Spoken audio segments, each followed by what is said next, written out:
Munnayuganda munnange nkulamusizaako yonna yonna gy'osinzidde okuba ng'owuliriza n'okutulaba. Tukwebaza emirimu gyonna ne struggle. Akaleero tekagenda kubeera nnyo kawanvu, saba okawulirize. Spike News nga bulijjo. Wegamba twabadde awo ne tuwulira ng'omukulu gamba Mwami Museveni agamba nti agenda kuzimba oluguudo oba Uganda egenda kuzimba oluguudo mu DRC Congo munda mbu okugonzaamu ebyentambula kubanga mbu ennaku zino Uganda ne Congo balina ebyamaguzi bingi ebya transporting okuva e Japan, India ne China. Okiraba eggulire lino lyerimu bwe twabadde tukeberakebera Nairo Post yaliwandiikako ng'era statement almost y'emu ku nnaku z'omwezi nga 11 gwali gwa 11/2019, but after almost a year era kizeemu kikimu. Okitegeera ekibuuzo, amakubo gayagala okonstructinga ebweru wa Uganda gamulamwa ki? Njagala tutegeeragane tetugambye nti oba kirimu obuzibu.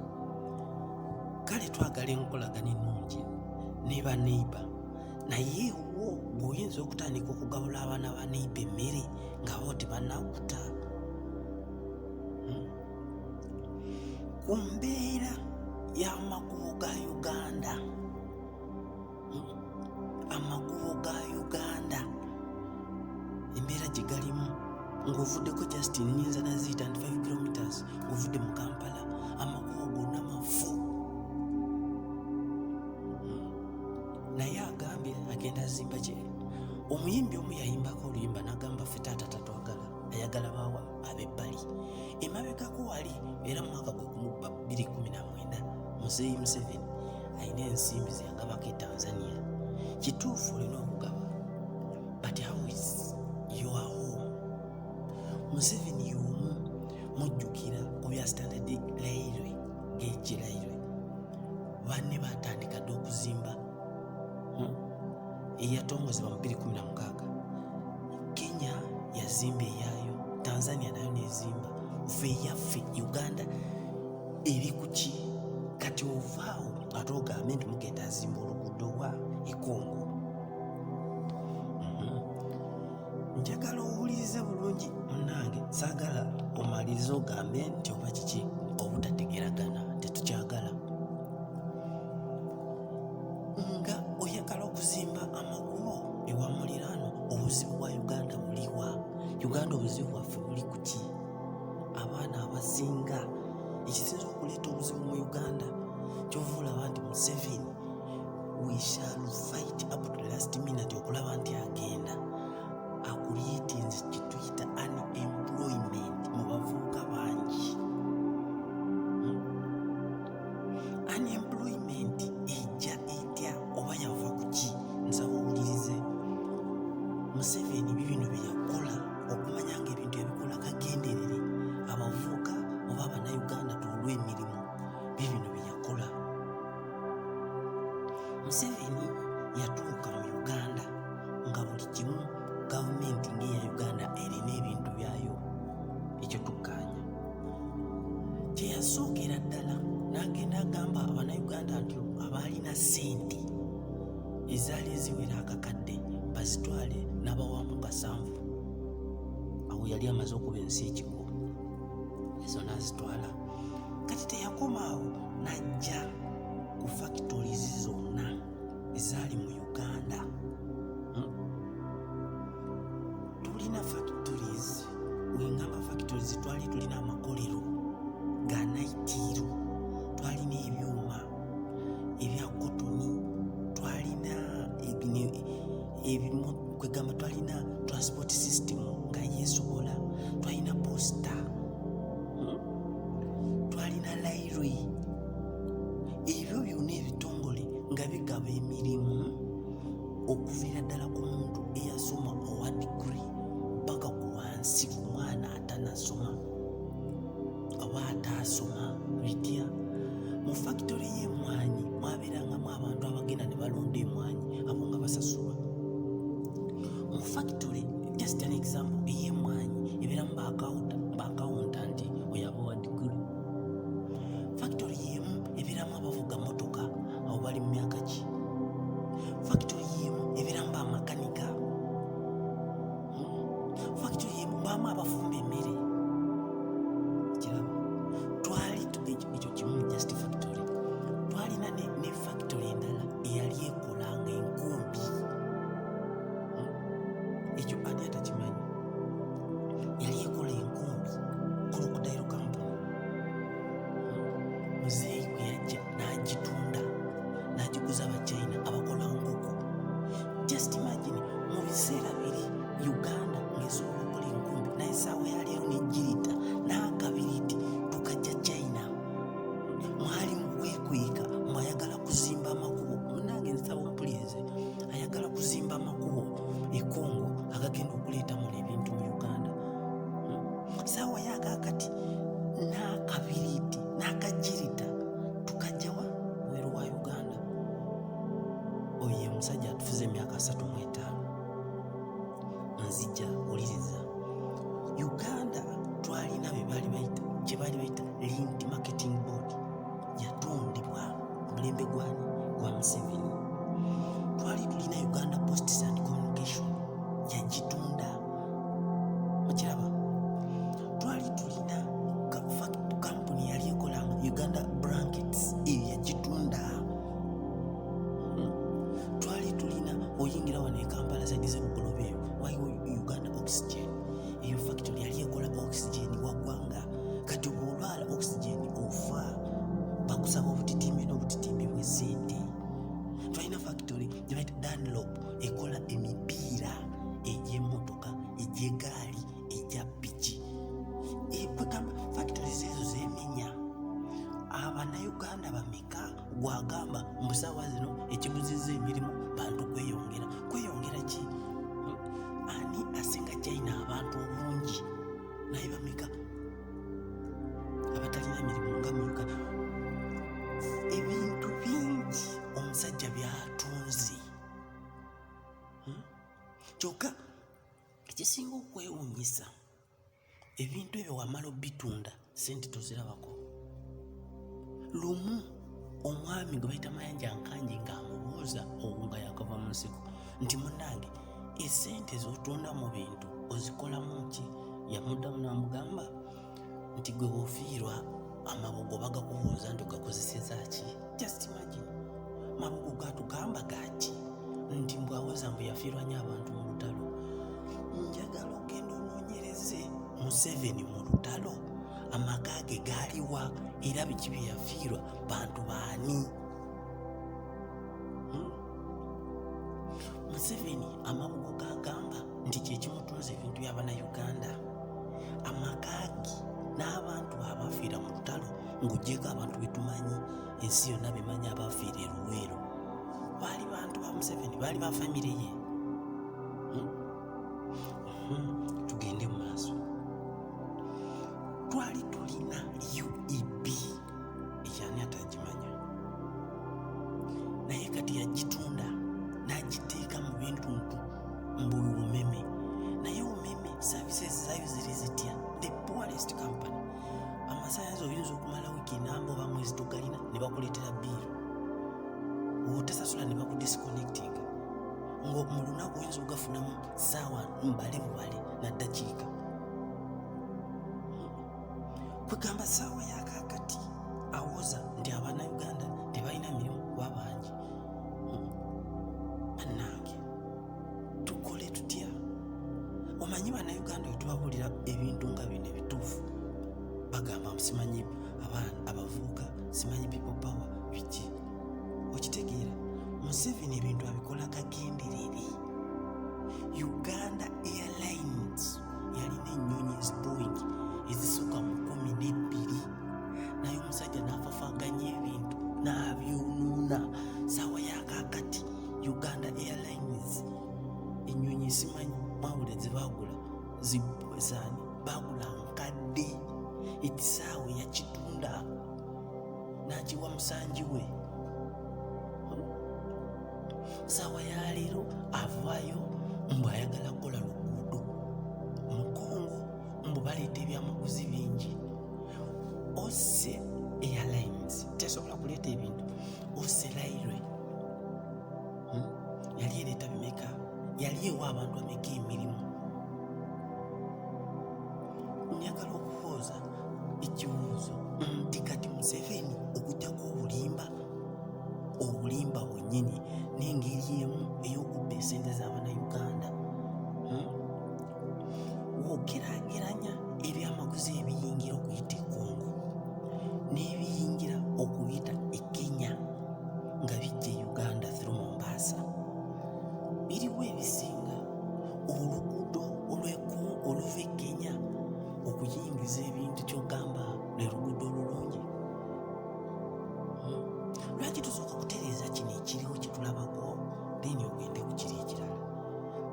Tabanga akulyetingawo ngeri emu okuzaabuza Bannayuganda babbire omu ssente then bagambe nti ssente zakola biri.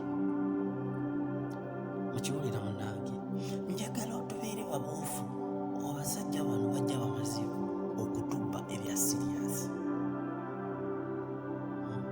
Ndowooza okiwulira. Naye ku siteeti y'abantu Bannayuganda embeera mwe bali, amalwaliro temuli malagala, ebizimbe by'amalwaliro mubimanyi, amasomero embeera gye galimu twalabye wano amasomero agali e Bundibujjo, abaana bakyasomera mu miti ku mulembe guno. Abantu bafiira mu malwaliro. Laba ebizimbe bya poliisi, zi barracks. Omusajja Amin eyali teyasoma, barracks zaali zirina ebintu. Uganda yalina amataka nga ga gavumenti. Saawa ya leero buli owali ettaka lya gavumenti osanga yatundawo, yeegabirawo, yawawo banganda ze, mikwano gye. Kwegamba Munnayuganda ebintu bingi Museveni byakoze Bannayuganda ebiragira ddala nti tatwagala, oba ebiragira ddala nti si Munnayuganda. Buno bwe bukakafu obulaga nti omusajja si muki, si Munnayuganda era ebintu byakola si byakwagaliza Uganda. Sooka owulirizeemu akantu kano katini.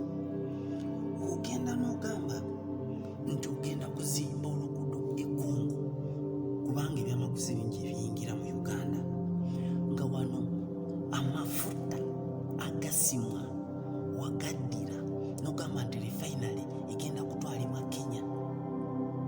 Munnayuganda oba olina amaaso, njagala ogende ku Google onoonyereze emirimu emeka amafuta gye gasobola okuwa Bannayuganda nga refinery ezo zimbiddwa mu Uganda. Emirimu emeka just amafuta. Amafuta gokka emirimu gye gayinza okuwa Bannayuganda emeka. Njagala onoonyereze naku kino ekirala. Mu Western Uganda olinamu districts ezimu ezirimu gold. Abadde asimibwa Abannayuganda oba eyali asimibwa Abannayuganda ng'abaana balina emirimu, naye saawa ya leero gendayo olabe baani abaliyo. Kati gwe oddaawo n'ogamba nti simanyi Museveni biki. Nedda. Ebintu bingi Museveni byakoze Bannayuganda bingi. Kati gwe laba twalina UCB, Uganda Commercial Bank. Mu mwaka ki bagita 1965 nga tannaba kujja mu buyinza, naye yagitunda toyinza nakumanya mayitire gaayo. Kiwulira Uganda Railway kwegamba ekyo nnyinga ayagala okiddamu. Ebintu bingi, twalina amakolero, twalina hotero. Olaba Sheraton eyo, Sheraton hotero ya Uganda gavumenti yalina amataka almost buli mu district nga mweri, naye kati eriwa yagiguza ekyali mu mikono gya Uganda gya gavumenti. So bannange tuzuukuke twerwaneko. Ono omusajja yajja amazeeko kuttattana Uganda.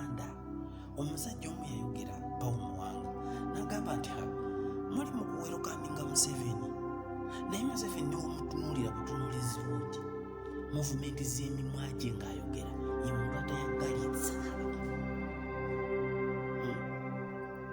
Naye ffe tuli wano we tubuulira ensi n'agenda aleeta abantu tunula Abannayuganda enfa gye bafaamu, enfa gye bafaamu ssaawa ya leero mu mulembe guno. Omuntu n'afa nti talina ddagala, omuntu n'afa nti mukazi afiiridde mu ddwaliro ng'azaala, omuntu abakozi tebafuna misaala gye bateekeddwa kufuna. Kati omuntu ow'ekika bwekityo ng'ovaayo olimba ensi obwo bulimba bwennyini nti ogenda kuzimba oluguudo kuba oleeta ebintu bingi okuyingira mu ggwanga ng'ebyaliwo wabyonoona, n'oddira layiro n'otunda n'oyonoona n'ebyuma tomanyi mayitire n'emitwe gya layiro. Olaba kitulini kya Uganda bwe kifaanana kati oyinza n'okaaba. But after 35 years bintu bimeka ebyali bitambulira ku leero kuba leero yali econnecting East Africa. Oyo yonna obisaanyizaawo kati oli mu kutulimba. Munnayuganda tuzuukuke twerwaneko, naye ng'ono omusajja yajja tusaanyaawo ng'ensi. Kwegamba atufuulire ddala emomboze, atufuule ba refugee mu nsi yaffe. Kwegamba buno bwe bubonero obulaga nti Museveni si Munnayuganda. Ekyuma kya Naitiro bakisimulula ne bakitwala wa e Rwanda gye kikolera. Ekyuma ekyo kyokka Abannayuganda bameka abaali bateekeddwa okuba nga bandibadde n'emirimu. Kati gwe woddaawo n'ogamba ng'oli mukola kiri baleeta ebyamaguzi nga twali tusobola okukola enkumbi ng'omuntu nga Uganda esobola okukola ejjirita. Ssaawa ya leero Uganda tesobola kukola yadde akantu, buli kamu kava bweru. Tuwulira bakola zibaasi simanyi zikayoola, naye otunuulira baasi kayola gye bakola ebintu byonna bisobera. Kati gwe muddaawo odiisa ensi nti mbw'oyagala kuzimba luguudo kubanga ebyamaguzi bingi ebiyingira kubiriwo kyekiriwo. Nakubuuziza oluguudo oluva e Kenya okuyingiza ebyamaguzi mu Uganda luli mu mbeera ki? Gwe lugoberera okuviira ddala e Busia, Malaba, biki ebyo paka waneeno mu Kampala eziriwo ziganya okutereera. Oyagala kuzimba z'ebweru, ako kabonero ki? Kwegamba tuleseeko bitinitini, tujja kukwongera ebirala. What you have to do, just subscribe Spike News Uganda. Ebingi bijajja tujja kubaleetera obubonero obulaga nti Museveni is not a Ugandan. Beera bulungi. Actually, I took this decision for the economy of Uganda, and I must make sure that every Ugandan get the fruit of independence. Since independent, actually Uganda is not yet independent, I will say that. Even when the British handed over on the 9th of October 1962, the Uganda still not yet independent. Uganda will be independent after this, my decision, after I want to see that the whole Kampala street is not full of Indians. It must be proper black, and administration in those shops is run by the Ugandans. Would you like to get all Asians out, really? Yes, they must go to their country. Even nationals of Uganda? If they want to go, they are welcome to go. What will happen to these people if they don't go at the time they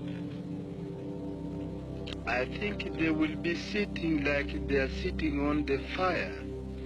I will tell you this. Have you just wait after 3 months? What will you do to them? Okay, you will see. I think they will not sit comfortable here in Uganda. I will tell you this. I must actually tell you the truth. Have you asked the British to take them away?